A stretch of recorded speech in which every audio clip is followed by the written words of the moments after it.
أو كصيب من السماء فيه ظلمات ورعد وبرق يجعلون أصابعهم في آذانهم من الصواعق حذر الموت والله محيط بالكافرين يكاد البرق يخطف أبصارهم كلما أضاء لهم مشوا فيه وإذا أظلم عليهم قاموا ولو شاء الله لذهب بسمعهم وأبصارهم ان اللہ علی کل شیء قدیر۔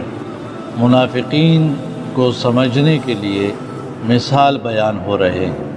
اگر ایک شخص ایک جنگل میں کہ ان کو پوری طرح روشنی میسر ہو اور اچانک ان کی روشنی ختم ہو جائے اور مکمل اندھیرے میں وہ مبتلا ہو جائے تو ایسا شخص کس قدر گھبرایا ہوا ہوگا۔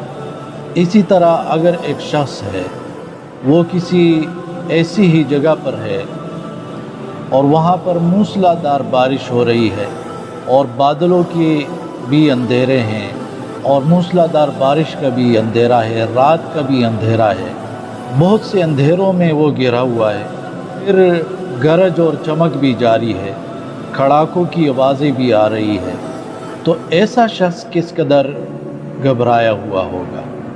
اسی طرح منافقین کی زندگی ہے۔ منافق انسان ہمیشہ ڈر اور خوف میں جی رہا ہوگا، جس طرح رب العالمین نے فرمایا وَلَكِنَّهُمْ قَوْمٌ يَفْرَقُونَ، یہ ڈرپوک ڈرنے والے لوگ ہیں، ڈرنے والی قوم ہے، قوم یفرقون۔ بلکہ اللہ رب العالمین نے یہ بھی ارشاد فرمایا کہ ہر آواز، ہر چیخ کو یہ اپنے خلاف سمجھ رہے ہوتے ہیں۔